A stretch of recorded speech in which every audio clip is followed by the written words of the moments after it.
Hello students, आज हम लोग डिस्कस करने वाले हैं कॉलिशन के बारे में। तो ये तो वर्क एनर्जी जो चैप्टर है उसी का एक पार्ट है और इसको हम लोग थोड़ा सा डिटेल में पढ़ेंगे कि कॉलिशन क्या होता है, कॉलिशन कितने टाइप का होता है, उसमें क्या क्या कंजर्व रहता है या नहीं, वो हम लोग पढ़ेंगे। तो पहले बात कर लेते हैं कि कॉलिशन जो होता है वो कितने टाइप का होता है। कॉलिशन जो होता है वो दो टाइप का होता है, एक तो होता है elastic collision and inelastic collisions. Collision मतलब दो बॉडी के अंदर कुछ संघर्ष हो जाए, वो कॉलिशन कहलाता है। ठीक है, तो यहाँ पे दो टाइप का होता है, एक तो होता है इलास्टिक कॉलिशन और एक टाइप का होता है इनइलास्टिक कॉलिशंस। तो इन दोनों में डिफरेंस क्या है? इनइलास्टिक कॉलिशन में क्या है, जिस टाइप का कॉलिशन में मोमेंटम एंड काइनेटिक एनर्जी दोनों ही कंजर्व रहता है उसे हम लोग इलास्टिक कॉलिशन कहते हैं, और जिसमें मोमेंटम कंजर्व रहता है लेकिन काइनेटिक एनर्जी कंजर्व नहीं होता है।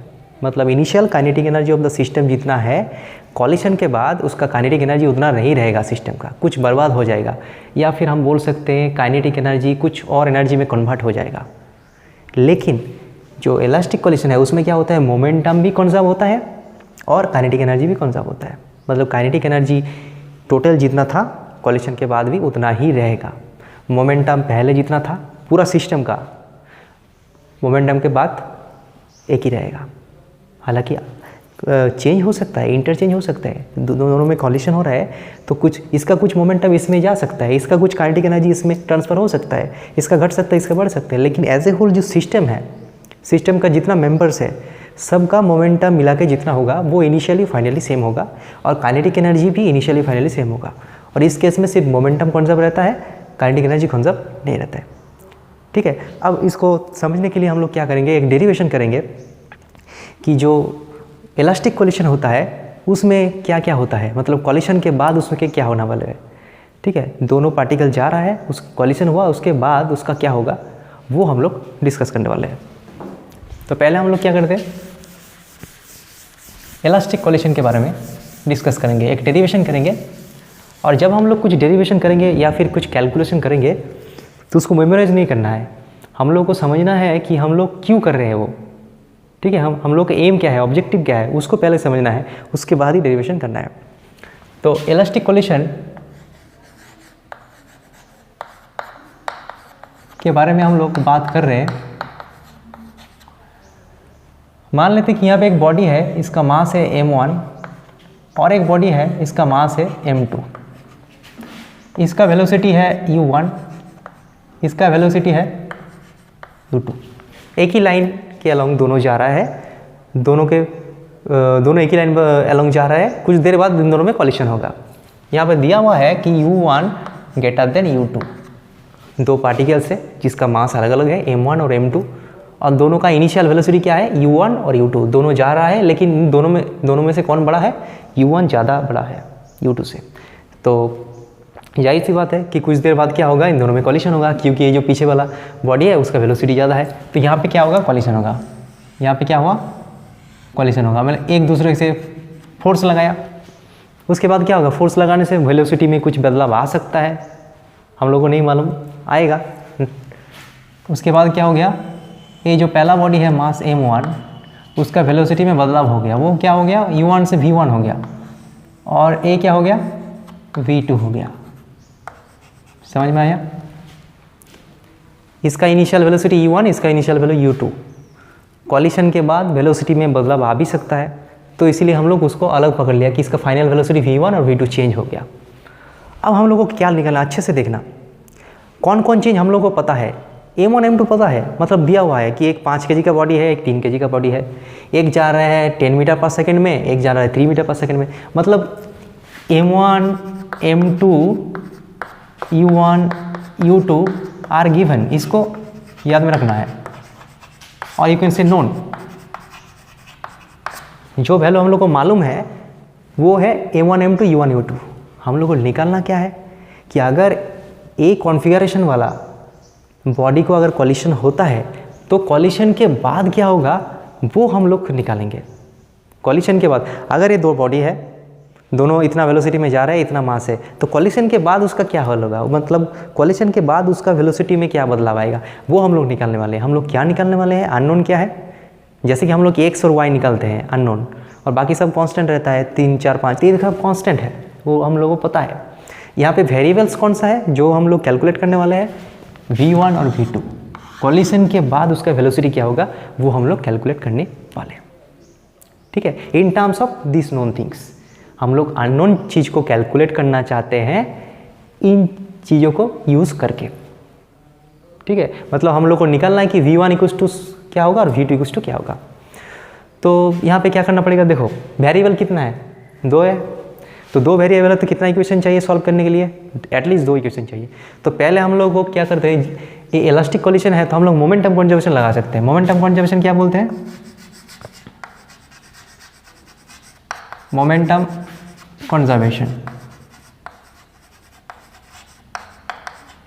मोमेंटम कंजर्वेशन क्या है बोलो, इनिशियल मोमेंटम कितना है सिस्टम का, m1 u1 plus m2 u2, ये है इनिशियल कॉलिशन से पहले।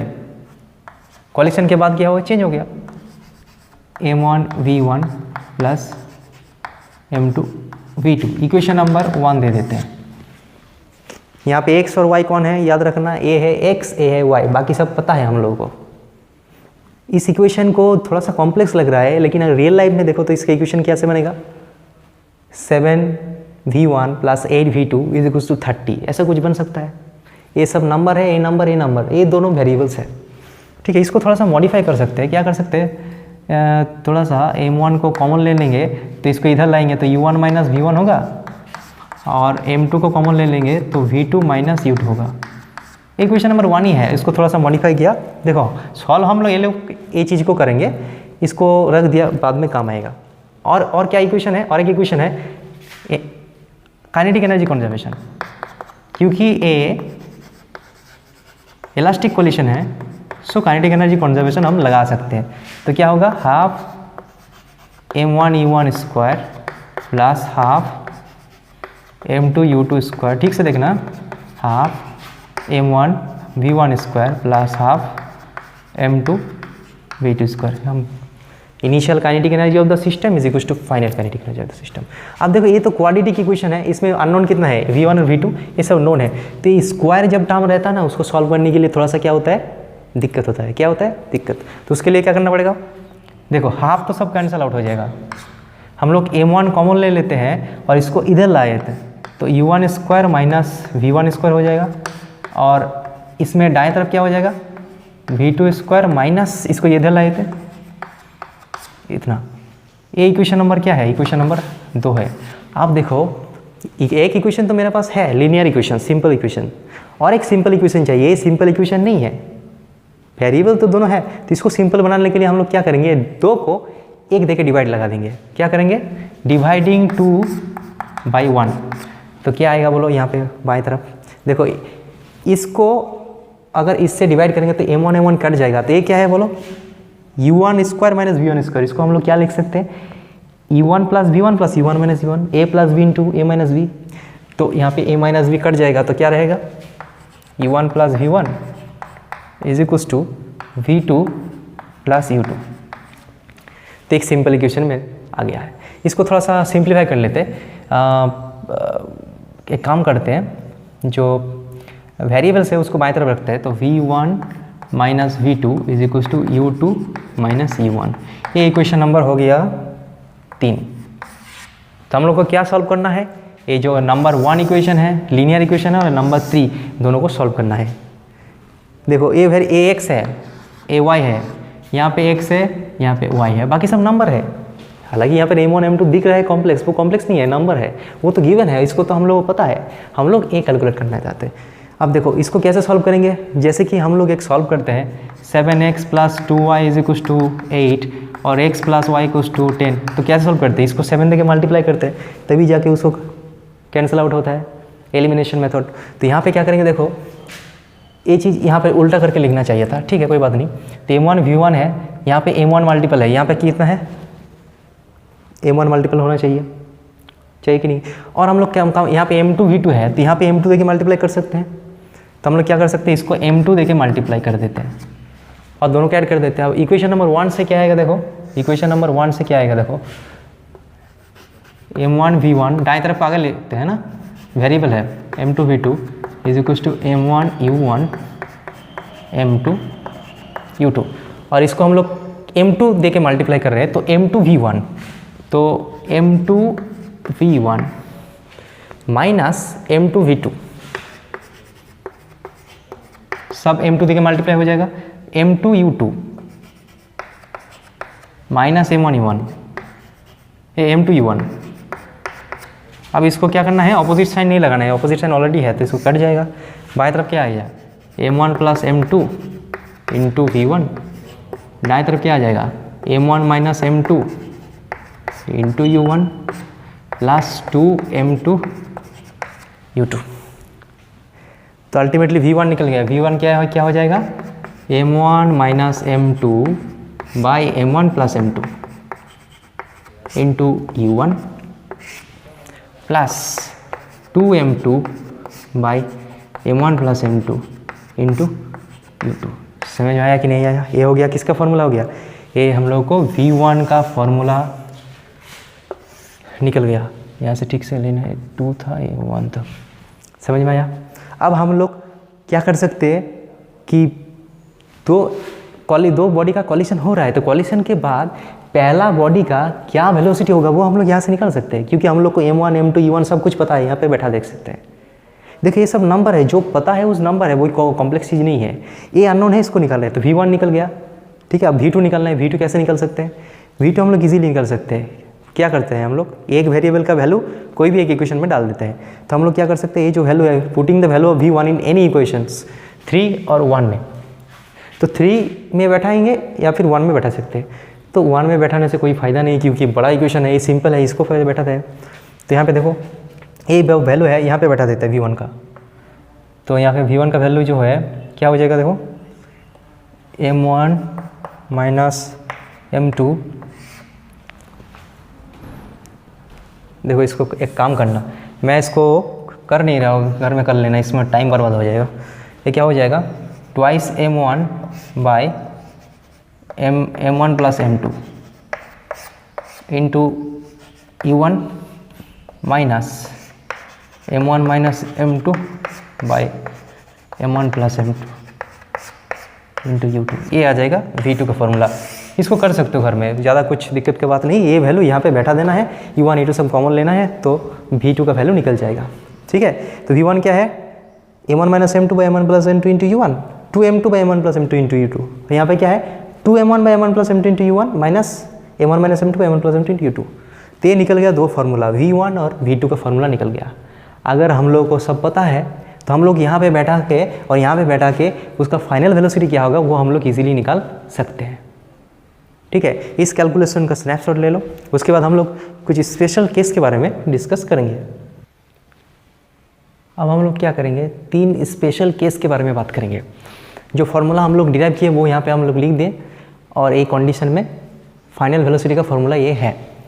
अब मान लेते हैं कि when m1 equals to m2, अगर दो इक्वल मास का दो बॉडी अगर आपस में टकराए, कॉलिशन होगा, तो उसमें क्या होगा देखते हैं। इक्वल मास मतलब ऐसे,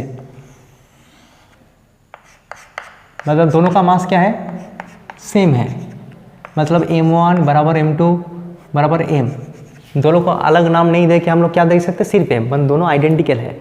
अगर दो आइडेंटिकल बॉल अगर टकराता है तो उसमें क्या होगा, इसका वेलोसिटी क्या है, u1 है और इसका वेलोसिटी u2 है। ये टकराएगा, टकराने के बाद इसका वेलोसिटी क्या होगा बोलो, इसका जो वेलोसिटी है वो क्या होगा, इसका जो वेलोसिटी है v2 और इसका वेलोसिटी v2 इसका 1 है, ये m है, ये m है, क्या होगा बोलो, m1 और m2 बराबर है। तो हम लोग अगर वहाँ से बैठाएंगे तो v1 क्या आएगा बोलो, m1 और m2 बराबर मतलब ये टर्म क्या हो जाएगा, 0 होगा कि नहीं होगा। m1 माइनस m2 है तो m माइनस m मतलब वो पूरा 0 हो जाएगा, और यहाँ पे क्या हो जाएगा 2m by m plus m, 2m by 2m cut जाएगा तो क्या हो जाएगा u2। अच्छे से देखना, ओरिजिनल फार्मूला वो है, ये स्पेशल कंडीशन है, ठीक है। और v2 क्या हो जाएगा, v2 की जगह देखो ये क्या हो जाएगा 2m बाई 2m, तो u1 हो जाएगा, और ये टर्म क्या हो जाएगा 0 हो जाएगा। तो यहाँ पे क्या पता चल रहा है, अच्छे से देखना, बहुत ही इंपॉर्टेंट रिजल्ट है। v1 is equals to u2, v1 मतलब v मतलब final, final velocity of first is equal to initial velocity of second. मतलब सेकेंड बॉडी का जो इनिशियल बॉडी वेलोसिटी था वो फर्स्ट बॉडी को मिल जाएगा, और फर्स्ट बॉडी का जो इनिशियल वेलोसिटी था वो सेकेंड बॉडी को मिल जाएगा। मतलब इक्वल मास का, या फिर हम बोल सकते हैं कि आइडेंटिकल दो बॉडी अगर टकराएगा तो दोनों का वेलोसिटी में क्या हो जाएगा, एक्सचेंज हो जाएगा। हम बोल सकते कि नहीं बोल सकते? मतलब मान लेते हैं कि ये 5 मीटर पर सेकंड में जा रहे हैं, 4 मीटर में जा रहे हैं, टकराने के बाद क्या हो जाएगा, वो 5 हो जाएगा, ये 4 हो जाएगा, वेलोसिटी क्या हो जाएगा, इंटरचेंज हो जाएगा। सब कंडीशन में नहीं, जब दोनों का मास सेम होगा तभी। ठीक है, तो इसको हम लोग क्या लिख सकते हैं, when coalition happens between two identical bodies they exchange there velocity. लिख सकते कि नहीं लिख सकते? अच्छे से देखो, v1 is equal to u2, मतलब फर्स्ट बॉडी का फाइनल वेलोसिटी इनिशियल वेलोसिटी के साथ इक्वल है सेकेंड का, और सेकेंड का फाइनल वेलोसिटी फर्स्ट का इनिशियल वेलोसिटी के साथ सेम इक्वल है। मतलब वो इंटरचेंज हो गया कॉलिशन के बाद। ठीक है, तो हम लोग लिख सकते हैं कि हाँ, two identical body after coalition of two identical bodies they interchange their velocity, they interchange their velocity। समझ में आया कि नहीं आया? अच्छे से देखना ये कैलकुलेशन कैसे हो रहा है, ओरिजिनल फार्मूला से ही हम लोग कर रहे हैं। ये हो गया एक केस। ठीक है, अब मान लेते हैं कि A1 is very very greater than M2, मतलब ये बहुत ही एक बड़ा बॉडी है M1, और यहाँ पे एक छोटा बॉडी है M2। इसका वेलोसिटी क्या है, 0 है। ये रेस्ट में रखा हुआ एक बॉडी है, और यहाँ पे क्या है, E1 वेलोसिटी में जा रहा है। रियल लाइफ एग्जाम्पल क्या है, एक साइकिल वहाँ पे खड़ा हुआ है और पीछे से एक ट्रक आ रहा है। ट्रक का मास कितना है, बहुत ज़्यादा है, और जो खड़ा हुआ है साइकिल उसका मास बहुत कम है इसके रिस्पेक्ट में, और वो रेस्ट में है आराम से। तो वो ट्रक जाके साइकिल को मारेगा, वो रेस्ट में है, तो उसमें क्या हाल होगा उसको हम लोग चर्चा करने वाले हैं। तो देखो U1 इसका U2 0 है, U2 0 मतलब ये दो टर्म तो खत्म हो गया, मतलब V1 का जगह क्या आएगा, देखो V1 की जगह आएगा, देखो M1 का वैल्यू क्या है, M2 से ज़्यादा है, तो M1 माइनस M2 की जगह हम लोग M लोग लिख सकते हैं। लिख सकते कि नहीं लिख सकते? हम लोग एक वैल्यू है 1000, उसके पास अगर हम लोग एक ज़्यादा लिखेंगे या फिर एक माइनस लिखेंगे कोई फ़र्क नहीं पड़ेगा। इसको हम लोग ऐसे भी लिख सकते हैं, 1000 के साथ एक माइनस करने के बाद वो लगभग 1000 ही आएगा, और 1000 के साथ एक जोड़ करने के बाद भी क्या होगा, 1000 ही आएगा। तो M1 इतना ज़्यादा है M2 से, तो M1 माइनस M2 करने से क्या होगा, M1 ही आएगा, और M1 प्लस M2 करने से M1 आएगा। तो M1 और M1 कट जाएगा, तो अल्टीमेटली क्या रहेगा, V1 is equal to E1, और U2 वो तो 0 है, तो V1 इक्वल टू E1। लगभग ऐसे लगभग साइन दे सकते हैं हम लोग, अप्रोक्सीमेट। V2 का वैल्यू क्या होगा, क्योंकि M1 बहुत ज़्यादा है तो M1 प्लस M2 की जगह हम लोग सिर्फ M1 लिख सकते हैं, तो M1 और M1 कट जाएगा, तो इसमें क्या हो जाएगा, 2U1, और ये टर्म तो पहले से ही 0 है। तो यहाँ पे क्या मालूम पड़ रहा है, अच्छे से देखो, V1 is the final velocity और ये इनिशियल वेलोसिटी। मतलब ये जो बॉडी है कॉलिशन के बाद एक ही वेलोसिटी मेंटेन करेगा, उसका E1 था और फाइनल क्या है, वही है। फाइनल वेलोसिटी इनिशियल वेलोसिटी लगभग सेम है, मतलब जो ट्रक जा रहा था वेरी मैसिव ट्रक, उसका वेलोसिटी में कोई बदलाव नहीं आएगा। लेकिन जो खड़ा हुआ था उसके कंपैरिजन में बहुत छोटा मास साइकिल, उसका क्या हाल होगा, वो दुगना वेलोसिटी में जाएगा। किसका दुगना वेलोसिटी में, ट्रक उसको जितना स्पीड में मारेगा, वो तो रेस्ट में था, उसको जो वेलोसिटी नहीं था, ट्रक उसको U1 वेलोसिटी में मारा तो वे क्या होगा, उससे दुगना वेलोसिटी में चला जाएगा। ट्रक अगर 40 किलोमीटर पर आवर में उसको मारेगा तो साइकिल क्या होगा, 80 किलोमीटर पर आवर में भागेगा, और ट्रक क्या करेगा, वो अपना मेंटेन करेगा 40, कुछ चेंज नहीं होगा। समझ में आया कि नहीं आया? ठीक है, इसको हम लोग क्या कर सकते हैं, एक लिख सकते हैं इसको स्टेटमेंट कि when a massive body is collides with a small body, massive body is velocity of massive body remain unaffected, but velocity of the stationary small body, stationary लिखना होगा, will be twice of the velocity of the massive body. Okay, तो हो गया real life. अब इसमें क्या होगा, देखो एक छोटा बॉडी है, इसका मास है M1, साइकिल है, और यहाँ पे एक ट्रक है M2, इसका वेलोसिटी क्या है u1, इसका वेलोसिटी 0 है। एक खड़ा हुआ है, एक ट्रक खड़ा हुआ है और यहाँ पे एक साइकिल बहुत जोर के जाके उसको मारेगा ट्रक को, तो वो क्या होगा देखते हैं वहाँ पे। v1 का वैल्यू क्या होगा बोलो, क्योंकि m2 बहुत ज़्यादा है तो यहाँ पे क्या आ जाएगा देखो, m1 माइनस m2 है तो यहाँ पे m2 डोमिनेट करेगा, ठीक है। तो यहाँ पे क्या हो जाएगा माइनस e1 होगा, ये टर्म बाद हो जाएगा तो क्या हो जाएगा माइनस e1। समझ में आ रहा है कि नहीं आ रहा है? क्योंकि m2 ज़्यादा है तो m2 के साथ m1 जोड़ने से क्या होगा m2 ही आएगा, और m1 माइनस m2 करने से क्या होगा माइनस m2 ही आएगा। अगर एक बिग नंबर है उससे अगल बगल में हम लोग अगर छोटा सा नंबर बैठा रहे हैं तो वो लगभग वो बिग नंबर है उसका इक्वल रहेगा, ठीक है। उसका वेलोसिटी क्या है 0 है, ये वाला टर्म क्या होगा v2। m2 ज़्यादा है तो ये क्या हो जाएगा ऑलमोस्ट 0 हो जाएगा। क्यों 0 होगा, m1 छोटा और m2 बहुत ज़्यादा, तो एक छोटा नंबर को इतना बड़ा नंबर से डिवाइड करेंगे तो ऑलमोस्ट 0 हो जाएगा। तो यहाँ से क्या पता चलता है, यहाँ से पता चलता है जो साइकिल है वो क्या होगा, जितना वेलोसिटी में जाके ट्रक को मारेगा उतना ही वेलोसिटी में अपोजिट साइड में वापस आएगा, रिबैक हो जाएगा। लेकिन जो बड़ा बॉडी है वो अपनी जगह पे रहेगा, उसका कोई वेलोसिटी में चेंज नहीं आएगा। समझ में आया कि नहीं आया? इसको मतलब करने से नहीं होगा, पहले तो कैलकुलेशन कर लो थियोरेटिकल, उसके बाद उसको सोचो, रियल लाइफ एग्जांपल के साथ सोचो कि कैसे हो रहा है, रियल लाइफ में क्या हो सकता है, ऐसा हो सकता है क्या, एक मैसिव बॉडी है एक छोटा बॉडी है, रियल लाइफ में होगा तो क्या होगा, इसको सोचना जरूरी है, ठीक है। इसको लिख लो, हम लोग और एक टॉपिक के बारे में डिस्कस करेंगे।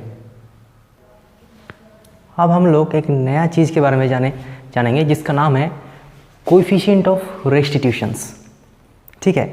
उसे समझने से पहले हम लोग समझ लेते हैं कि जब कॉलिशन होता है तो वेलोसिटी में क्या बदलाव आता है। रियल लाइफ में सोचो, दो बॉडी है m1 और m2, u1 और u2 वेलोसिटी में जा रहा है और u1 और u2 के बीच में कौन ज़्यादा बड़ा है, u1 बड़ा है, मतलब कॉलिशन तो होगा ही।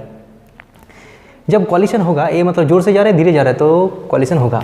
जब यहाँ पे कॉलिशन होगा तो क्या हो जाएगा, जो जोर से जा रहा है वो धीरे हो जाएगा और जो धीरे जा रहा है वो जोर से हो जाएगा। क्यों, देखो ये धीरे जा रहा है और ये जोर से जा रहा है, जब दोनों में कॉलिशन होगा तो ये जो फर्स्ट बॉडी है वो सेकेंड बॉडी को इधर फोर्स लगाएगा, ये बॉडी इसको इधर फोर्स लगाएगा, तो इसमें क्या आ जाएगा, एक एक्सेलरेशन आ जाएगा, मतलब एक मोमेंटम इम्पल्स लगेगा नहीं लगेगा, इसमें एक इम्पल्स लगेगा या फिर बोल सकते कि एक्सेलरेशन आएगा। तो उसके वजह से इसके बदलाव आएगा, उसका वेलोसिटी इंक्रीज हो जाएगा क्योंकि उसके मोशन के अलोंग फोर्स लग रहा है। अगर मोशन के अलोंग फोर्स लगेगा तो वेलोसिटी बढ़ जाएगा और मोशन के ऑपोजिट फोर्स लगेगा तो वेलोसिटी घट जाएगा। तो क्योंकि जब कॉलिशन हो रहा है तो फर्स्ट बॉडी के ऊपर ए फोर्स लगा रहा है इधर, तो इसका जो वेलोसिटी है वो घट जाएगा। मतलब क्या है, पहले u1 ज़्यादा तेज़ी से जा रहा था, कॉलिशन के बाद ए ज़्यादा हो जाएगा, सेकेंड बॉडी ज़्यादा तेज़ी से जाएगा। पहले ये दोनों क्या होगा, अप्रोच करेगा, एक दूसरे के साथ अप्रोच करेगा, मतलब करीब आएगा। कॉलिशन के बाद क्या हो जाएगा, फिर दूर भागेगा। क्यों कि इसका वेलोसिटी ज़्यादा हो गया, इसका कम है, तो वो धीरे धीरे दूर हो जाएगा, ठीक है। तो ये जो रेशियो है वेलोसिटी ऑफ सेपरेशन में वेलोसिटी ऑफ अप्रोच, मतलब कितना तेज़ी से कॉलिशन के बाद वो दो बॉडी दूर भाग रहा है, दूर जा रहा है, डिवाइडेड बाय कितना तेज़ी से वो अप्रोच कर रहा है। इन दोनों का जो रेशियो है वो है कोएफिशिएंट ऑफ रेस्टिट्यूशंस। तो इसके लिए कोएफिशिएंट ऑफ रेस्टिट्यूशन का वैल्यू क्या होगा, वेलोसिटी ऑफ सेपरेशंस। यहाँ पे क्या है, v2 ग्रेटर देन v1 है, कितना तेज़ी से वो दूर भाग रहा है।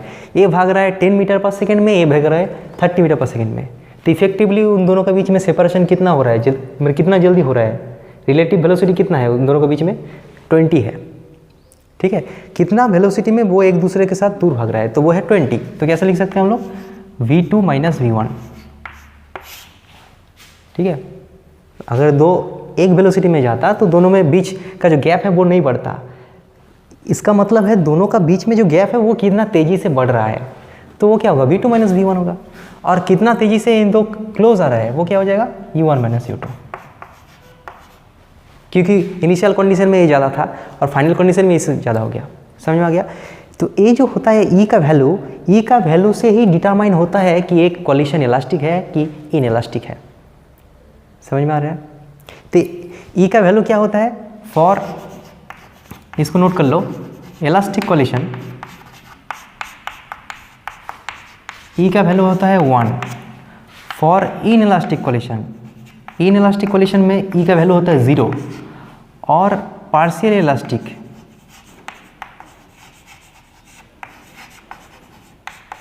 पार्शियल इलास्टिक मतलब कुछ हद तक इलास्टिक है, मतलब ना ये इलास्टिक है और ना इन इलास्टिक है, बीचों बीच को होता है। मतलब क्या होता है, रियल लाइफ में ऐसे ही होता है। तो वो क्या होता है, ई का वैल्यू क्या होता है, 0 से बड़ा होता है और 1 से छोटा होता है, 0 से 1 के बीच में होता है, 0.6 0.7 ऐसे कुछ होता है। तो इलास्टिक कोलिशन में ई का वैल्यू 1 होता है। मतलब इलास्टिक कोलिशन में क्या होता है, दो बॉडी जितना तेज़ी से अपने मतलब क्लोज आता है उतना ही तेज़ी से दूर भागता है कोलिशन के बाद। और इन इलास्टिक कोलिशन में ई इक्वल्स टू 0 होता है। इसका मतलब क्या है, इन इलास्टिक कोलिशन में क्या होता है, देखो इन इलास्टिक कोलिशन में ई का वैल्यू 0 है। ई का वैल्यू 0 मतलब v2 minus v1 is equals to u1 minus u2 equals to 0। तो 0 मल्टीप्लाई बाई दिस तो क्या हो जाएगा, v2 minus v1 equals to 0। उसका मतलब v2 is equals to v1। मतलब दोनों एक ही वेलोसिटी में जाएगा, मतलब दोनों एक दूसरे का चिपक जाएगा, दोनों में सेपरेशन होगा ही नहीं।